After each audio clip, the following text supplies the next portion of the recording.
오늘 우리에게 주실 말씀은 사도행전 4장 32절에서 37절까지의 말씀입니다. 믿는 무리가 한마음과 한뜻이 되어 모든 물건을 서로 통용하고 자기 재물을 조금이라도 자기 것이라 하는 이가 하나도 없더라.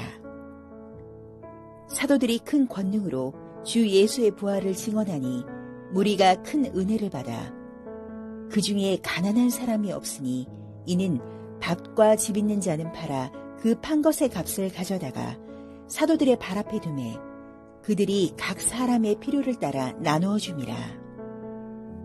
구보로에서 난 레이족 사람이 있으니 이름은 요셉이라.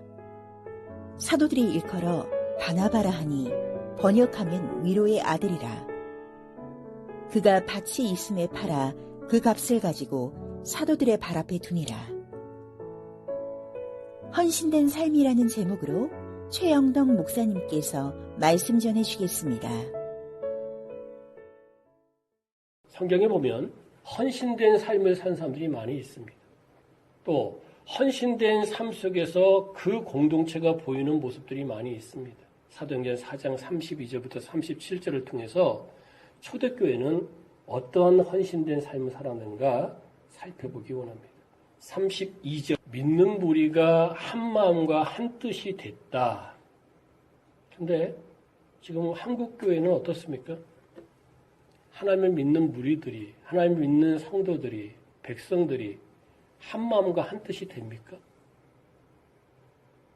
좀 그러지 못하는 것 같아요. 한쪽에서는 되는 것 같지만 또 한쪽에서는 그렇지 못하는 것을 많이 발견합니다. 그럼 왜 그럴까? 가장 큰 것은 말씀관입니다. 계시관입니다.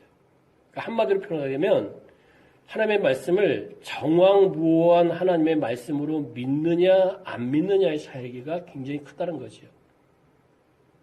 하나님 말씀을 믿을 때에 그 말씀에 입각해서 생각을 하고 말씀에 입각해서 행동을 하게 되면 하나가 될 수 있어요. 물론 그 과정 속에서 조금의 좀 차이는 있다 할지라도 하나가 될 수 있습니다. 근데 벌써 말씀관에서 차이가 있어요. 몇몇 사람들은 그 말씀이 하나님 말씀이 아니라는 거예요. 짜기가 됐다는 거예요. 편집이 됐다는 거예요. 그런 사람들이 점점 많아지고 있습니다. 그러니까 기독교 안에서 말씀관이 하나 되어 있지 않게 되면 곧 계시관이 하나가 되어 있지 않으면 결국은 마음도 하나가 될 수 없고 뜻이 하나가 될 수가 없습니다. 고린도 교회가 분쟁이 많은 그러한 교회였어요. 그 작은 교회 안에 파벌이 있는데 4개 파가 있었습니다. 쪽파, 양파 이런 파는 괜찮습니다. 그렇죠? 근데 파벌이 많아요. 사도 바울이 그 파벌을 해결하는 방법을 1장 10절에서 제시를 합니다. 같은 말을 하라. 같은 마음을 품어라. 같은 뜻을 품어라. 그럴 때 온전히 하나가 될 수 있다. 하나님 안에서 같은 생각을 갖고 있다는 것이 얼마나 중요한지 모릅니다. 주님의 뜻을 받들어서 일관되게 같은 생각과 같은 마음을 품을 때에 그러한 공동체가 사랑의 공동체가 되고요. 그러한 공동체가 힘을 나타낼 수가 있는 것이죠. 바로 초대교회가 그러한 공동체였습니다. 그래서 그 결과 하나 되니까 나타나는 결과가 뭐냐면 모든 물건을 서로 통용합니다. 그리고 나와 있는 내용이 자기 재물을 조금이라도 자기 것이라고 하는 이가 하나도 없다고 이야기하고 있습니다. 우리의 물질과는 좀 어떻습니까? 내 거는 내 거예요. 그렇죠? 자기 개념이 굉장히 강합니다. 근데 우리가 보통 초대교회로 돌아가자 얘기합니다. 돌아가지 못하는 가장 큰 이유 중에 하나가 뭐냐면 이 물질관 때문에도 못 돌아가는 거예요. 모든 것이 하나님께로부터 왔기 때문에 물질을 내가 관리하는 것뿐이다. 이런 생각을 가지면 최고의 신앙이죠. 그런 사람들이 많지 않습니다. 하나님께 인색하면요. 다른 사람들한테도 인색하게 돼 있어요. 근데 어때요? 물질관에 있어서 하나님께 좀 풍성합니까? 늘 즐겨드립니까? 그런 사람들은 다른 사람들한테 인색하지 않고 나눌 수 있는, 섬길 수 있는 그런 마음을 갖게 되는 것이죠. 21세기의 키워드 중에 하나가 뭐가 있냐면 콜라보레이션이 있어요. 협동. 공유, 제휴죠. 이게 없으면 결국은 가정도 무너지고요. 모든 공동체는 무너지게 돼 있어요. 미국 에모리 대학교 행정과학 연구팀이 연구 보고를 합니다. 한 30명을 오랜 기간 동안에 관찰을 하는 거예요. 그리고 나타난 결과 중에 하나가 뭐가 있냐면 협력을 잘하는 사람은 즐거움을 유발시키는 신경 조직이 최고조로 달한다는 거예요. 근데 협력하지 않고 뺀질거리고 더 나가서는 그 사이에서 배신하고 하게 되면 결국은 그 불쾌지수 때문에 자신도 힘들 뿐만 아니라 상대편도 힘들게 만든다는 거죠. 하나님이 우리를 창조할 때 협력하게끔 만든 거예요. 섬기게 만든 거예요. 어떻습니까, 우리는? 주님 안에서 하나 되기 원하죠. 아멘? 그러면 서로 협력해야 돼요. 서로 섬겨야 됩니다. 그것을 첫 번째 우리에게 강조하고 있습니다. 이 모습이 우리의 모습이 되기를 원합니다. 아멘. 35절 이런 말씀이 있어요. 주 안에서 하나가 되고 서로 섬기니까 사도들이 거기서 힘을 얻어서 복음을 증거하고 말씀을 증거하는데 나타나는 현상이 그냥 권능이 아니에요. 이럴 때는 큰 권능입니다. 의미가 있어요. 스펄전 목사, 로이드 존스 목사, 그 모든 사람들이 훌륭하게 된 이유 중에 하나가 뭐냐면 기도 특공대가 있다는 거예요. 목사가 좀 부족하더라도요. 하나가 되어서 기도로 협력하고 섬기게 되면 그냥 권능이 아니라 큰 권능이 나타나게 돼 있어요. 우리나라 기독교인들의 그 통계를 보게 되면 일제시대 때는 한 20만에서 25만 정도 됐어요. 해방이 되고 난 다음에 한 30만. 그리고 지금은 몇만 정도 됩니까? 한 1000만 가까이 되잖아요. 통계 따라 다른데. 근데 자세히 살펴보게 되면 언제 더 능력이 많이 일어났어요? 일제시대 때, 그리고 해방되고 난 직후, 그때가 더 능력이 많이 일어났어요. 왜? 그때는요, 교파가 나눠지지 않았어요. 장로교가 하나였고요, 감리교가 하나였고요, 성결교가 하나였어. 숫자가 많다고 해서 큰 능력이 나타나는 거 아니에요. 숫자가 작더라도 하나가 될 때 하나님의 능력이 나타나는 거예요. 아멘. 여러분들, 우리 전체 그 직원들 가운데 우리는 작은 숫자잖아요. 작은 숫자지만 하나가 되면 여기서 능력이 나타나는데 그것도 그냥 능력이 아니라 어떤 능력이에요? 큰 능력이 나타나는 거예요. 이게 굉장히 중요한 거예요. 자, 그러면 큰 능력이 나타나게 되면 나타난 결과가 뭡니까? 무리가 그냥 은혜를 받지 않아. 큰 은혜를 받는다 얘기하고 있어요. 우리 지난주에 마지막 결론이 뭐라고 했어요? 은혜 위에 은혜. 기억나죠? 은혜 위에 은혜도 참 감사한데 그 은혜가 큰 은혜야. 은혜를 다 사모하잖아요. 그냥 은혜 말고 우리 좀 큰 은혜를 받기 원합니다. 아멘? 예. 그래서 오늘 성경은 얘기하고 있어요. 조지 허버트 목사님이 이런 얘기를 합니다. 우리는 성경을 들이마시고 기도로 그것을 내뿜는다. 하나님의 말씀을 통해서 능력을 받고 그 능력을 통해서 기도로 은혜를 나타낸다는 거예요. 삶 속에서 행동으로 그 은혜를 나타낸다는 거예요. 그러한 사람들이 모여서 하나가 되면 그런 큰 능력이 되고 큰 은혜가 되는 거예요. 그래서 한 사람 한 사람이 다 그러한 자세로 하나님을 섬기고 삶 속에서 아름다운 생활을 영위해 나가기를 원합니다. 아멘. 그래서 나타난 현상이 뭐냐면 아까 32절은 공동체 안에서 하나가 되고 섬기는 거였는데 큰 권능과 큰 은혜를 받으니까 이제 이것이 밖으로 나갑니다. 그래서 밖과 집이 있는 자들이 헌납을 하고 헌물을 함으로 말미암아 사회에 많은 영향력을 주는 거예요. 36절부터 37절 그 공동체에 주목할 사람을 이제 마지막에 언급을 하는 거예요. 누굽니까? 바나바예요. 이 사람은 구브로 섬의 출신입니다. 구브로는 지금 키프로스 섬이죠. 레위 족속인데 이름이 원래 요셉이에요. 요셉의 뜻은 여호와여 더하여 주소서 번성케 하소서 이런 뜻이에요. 근데 사도들이 그의 삶을 보고 별명을 붙여줍니다. 마치 예수님께서 시몬에게 베드로라는 이름을 붙여주신 것처럼 그 이름이 뭐예요? 바나바예요. 성경에 나와 있는데 바나바의 뜻이 뭐예요?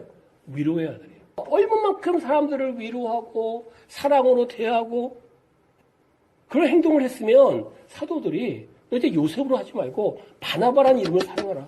그래서 그다음부터 요셉의 이름은 안 나옵니다. 바나바지.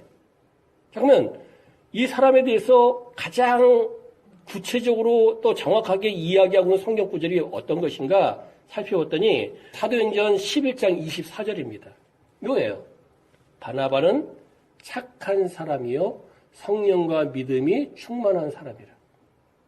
믿는 사람의 숫자가 죽게 더하더라. 세 가지예요. 첫째, 착한 사람이요. 어떻게 해야지만 성경적으로 착한 사람일까? 바나바의 일대기를 살펴봅니다. 근데 중요한 것이 있어요. 착한 사람이요, 이 이유는요, 헬라어로 미완료용법이에요. 미완료용법이라는 건 뭐냐면, 착하기 시작한 그 순간부터 계속해서 착한 사람이라는 얘기예요. 바나바가 칭찬받는 이유가 뭐냐면, 그 착함을 계속해서 유지하고 있다는 거예요. 진행하고 있다는 거예요. 뭘 갖고 착하라고 얘기하느냐. 오늘 본문에 나와 있는 것처럼 37절에 밭을 팔아서 그 값을 사도 앞에 뒀어요. 헌신 헌물이죠. 그 밭의 크기가 얼마인지는 모르겠어요. 9장 26절부터 27절에 봤더니 사도 바울이 다메섹 도상에서 주님을 만나서 회심을 합니다. 예루살렘에 올라가서 사도들과 함께 사역을 하기 원해요. 아무도 받아들이지 않죠. 왜? 어제까지만 해도, 좀 전까지만 하더라도 예수 믿는 사람들을 핍박하고 죽이는데 앞장섰던 사람이에요. 그러니까 안 받아줘요. 근데 그 모습을 누가 본 거야? 바나바가 봤어. 중재를 합니다. 쉽지 않아요. 모두가 노할 때 예수 안는 게 쉽지 않아요. 자기가 예를 들자면 그 교회 담임 목사면 좀 다를 수 있어요. 그렇죠? 부교육자예요. 저도 부목사 생활을 많이 했지만요. 담임 목사가 너 그러는데 내가 아닙니다. 그거 예수입니다. 이거 쉽지 않아요. 11장 25절부터 26절을 봤더니 우리 지금 현대식으로 얘기한다면 안디옥 교회의 특징 중에 하나가 뭡니까? 사도가 세운 교회가 아니야. 깨달은 평신도들이 세운 교회예요. 목회자가 필요하잖아. 사도들이 갈 수 있는 형편이 아니에요. 누구를 보냅니까? 부교육자 중에 한 사람이 바나바를 보내요.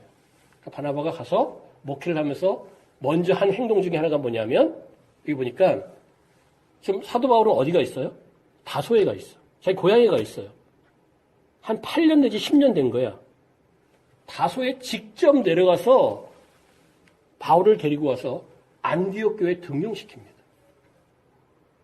그리고 함께 목회를 해요.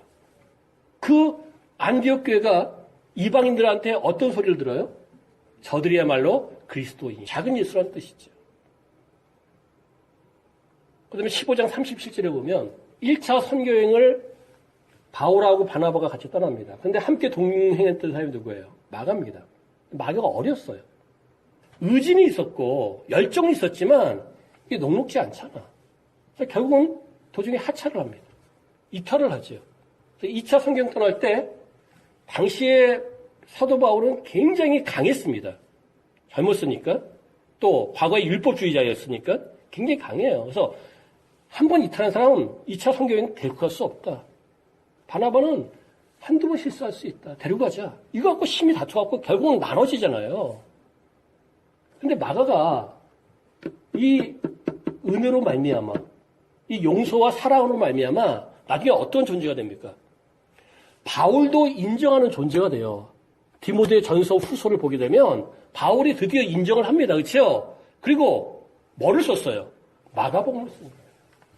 만약에 바울도 무시해버리고 바나바도 무시해버렸다면 마가라는 존재는 잠깐 나왔다가 사라졌을 수 있을 거예요. 바나바가 그런 사람이야. 바울도 필요하지만 어떻게 보면 바나바가 더 필요합니다. 그래서 성경은 바나바를 착한 사람이다 이렇게 표현하고 있어요. 근데 착하기만 하지 않았어요. 두 번째 뭐라고 했어요? 성령과 믿음이 충만한 사람이다. 여기서 사람이다 하는 이 단어도 미완용법이에요. 어느 한때만 성령이 충만한 게 아니라 어느 한때만 믿음이 충만한 게 아니라 항상 성령이 충만한 사람이에요. 성령이 충만하게 되면 나타나는 현상이 믿음 충만 아니겠어요? 동전의 앞면과 뒷면하고 같은 거예요. 능력의 사람이었어. 착할 뿐만 아니라 능력의 사람이니까 하나님의 놀라운 역사들이 일어날 수밖에 없지요. 많은 사람들이 구원을 받습니다. 근데 그 숫자가 바나바한테 더했다 이렇게 얘기하고 있잖아요. 죽게 더했다. 그럼 무슨 얘기예요? 겸손한 사람이지. 자기의 공로, 결과 오로지 하나님께만. 굉장히 의미가 있어요. 그래서 지금까지도 우리는 바나바와 같은 사람이 되기를 원하는 거예요. 이 공동체 안에 누가 있다는 얘기예요? 바나바가 있기 때문에 이런 현상이 일어난다는 거예요. 성경을 보십시오. 하나님은요, 공동체 단체를 통해서 역사한 게 그렇게 많지 않아요. 한 사람을 들어서, 두 사람을 들어서 이렇게 쓰시는 거예요. 우리가 그런 존재가 되기를 원합니다. 아멘. 그러면 우리 가정이 사랑이 넘치게 되어 있고요. 우리가 속해 있는 모든 공동체가 사랑이 넘치게 되어 있는 것입니다. 그것을 오늘 본문은 이야기하고 있습니다. 오늘 말씀의 결론. 영광이라는 단어가 뭐예요? 어떤 뜻을 갖고 있어요? 이거예요. 생각한다, 바르게 생각한다, 찬양한다. 누구에 대해서? 하나님에 대해서. 내 개인적인 일이 잘됨으로 말미암아 하나님께 영광 돌리는 것도 의미가 있어요. 근데 진짜 하나님께 영광을 돌리려면 하나님께서 원하는 바른 생각과 바른 사고방식을 가지고 삶 속에서 생활하면서 하나님을 찬양하는 것이 진짜 영광 돌리는 거예요. 어때요? 우리는 대부분 반쪽 영광을 돌려요. 내 개인적으로 잘 될 때는 하나님께 영광을 돌려요. 진짜 하나님께서 영광 받기 원하는 것은 헌신하고 협동하고 사랑하고 섬기고 주님이 원하는 사역들을 하면서 열매를 맺어 나갈 때에 하나님께서는 자동적으로 영광을 받으시는 거예요. 기도하겠습니다. 하나님 아버지 감사드립니다. 오늘도 귀한 말씀을 주셔서 하나님을 섬기는 방법, 공동체가 하나 되는 방법, 또 큰 권능을 받는 방법, 또 큰 은혜를 받는 방법들을 공부했습니다. 이것들이 다 우리 것이 되어서 우리 삶 자체가 하나님께 영광을 돌리기에 부족됨이 없는 저들 삼아 주시옵소서. 이제는 우리 구주 예수 그리스도의 은혜와 하나님 아버지의 크고 오묘하신 사랑과 성령님의 감화감동 교통 충만하심의 역사가 오늘도 삶을 통해서 헌신을 통해서 섬김을 통해서 하나님께 영광 돌리기 원하는 귀한 심령들 위해 영원토록 함께 계실지어다. 아멘.